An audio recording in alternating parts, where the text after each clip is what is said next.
Greetings, all. It's Dr. Bankhead here at Struggle in Thinking Out Loud, and I'm going to continue on the subject that I was talking about, which was how to grow from being a victim to becoming a victor.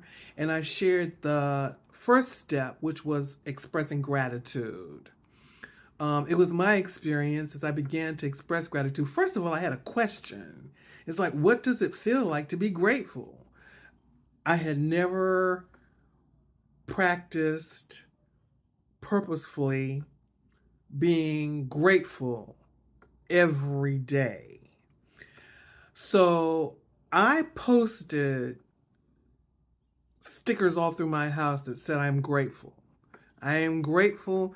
I colored, I took the standard letter size paper and I wrote grateful out and I colored it in and I put it all through my apartment. I am grateful. I am grateful. I am grateful.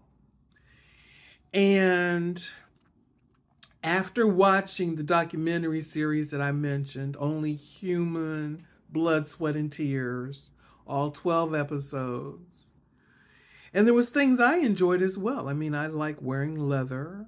Vegan people, please forgive me uh, if that offends you. You're choosing to be offended, but forgive me. I'll ask. Yes. Yes. So leather, eating shrimp. I like shrimp. Fried chicken. I like that. I use my cell phone. I'm using it now. Computers, electronics in my car. I didn't have an electric vehicle, but I had, the little screen with the GPS and the map and everything. And I could connect my phone to it and talk through the phone. All that was because these young boys are in Africa in the mines, getting the quartz and the minerals that they use to make these devices work. Anyway, I enjoy wearing clothes from different companies that have manufacturing abroad. Yes, in those sweatshops. Yes. And so, it was something I could personally attach to and understand and appreciate. And I could have sympathy and empathy for the people that were doing those jobs. And as I could envision living in those situations and or circumstances, I recognized I had a whole lot to be grateful for.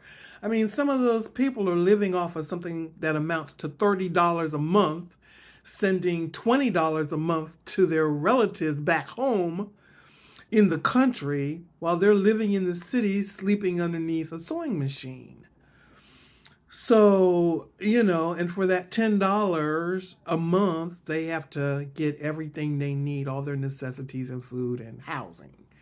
If they have a house, if they're not sleeping underneath the sewing machine on a mat with other coworkers.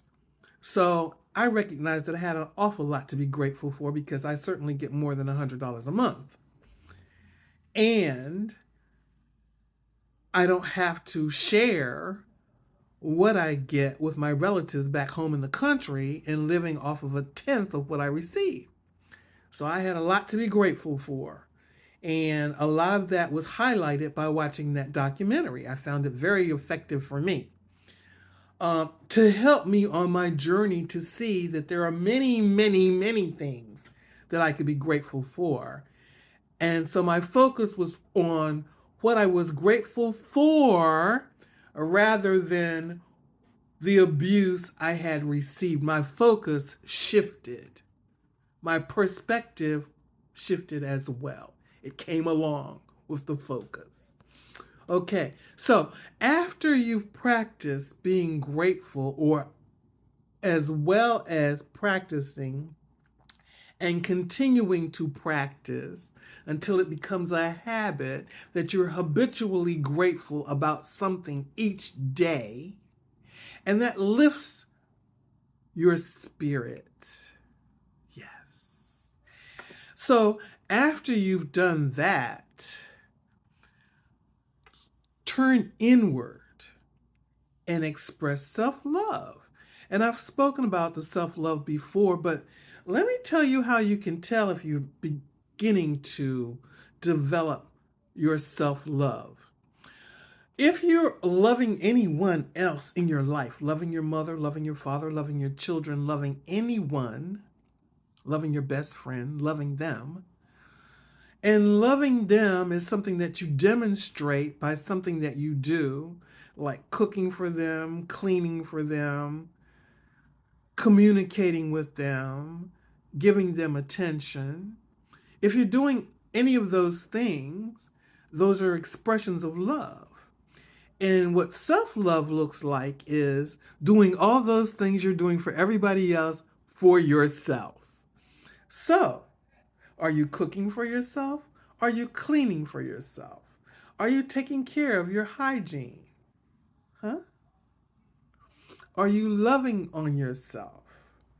You know, some people are proud to say they don't go to get manicures and pedicures. And this is not passing judgment. They say they never get massages. And they're proud of that. And that's okay. It's nothing wrong with it. But it's also nothing wrong if you make a choice to go get a pedicure or a manicure or a massage every once in a while. Because you know why? You are worthy of being treated well. And that starts at home. Treat yourself well. When you're treating yourself well, when you're taking care of yourself, when you're taking care of your nutrition, when you're taking care of your appearance, you're evidencing to yourself that you love yourself. When you have a thought or a feeling, do you shove that down and act like it doesn't exist, or do you acknowledge it? If you're angry, don't try to pretend that you're not angry. Put on that fake face, that fake mask, act like everything's okay. Oh yeah, I'm happy, it's great, my life is wonderful. I mean, it's okay to say, I'm not complaining, you know. I may be facing some challenges, but I'm not complaining, you know. Everything may not be all rose-colored in my life, but I'm not complaining because why? I found something to be grateful for. Yes, that's right. I'm grateful for something, and I'm going to love myself. I'm going to love on myself. And if there's a question, if I'm doing something that I don't approve of, if I'm not approving of it, why am I doing it?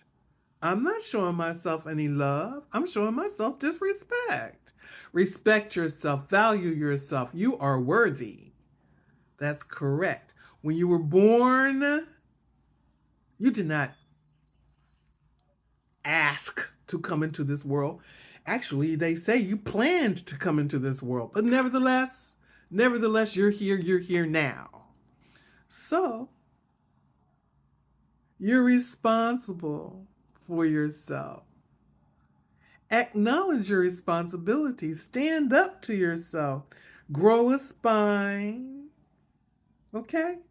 There is nothing to be afraid of. The opposite of love is fear. And in this world, this society, the climate that we're living in, it seems they want us to be afraid. They want us to live in fear. They want us to be weak. They want us not to acknowledge our power. But we can make a different choice. This is Dr. Bankhead at the Struggle In Thinking Out Loud, and I will see you in the next video. I'm grateful for I'm fully great. Let's not forget that. I am grateful for I am fully great. All right.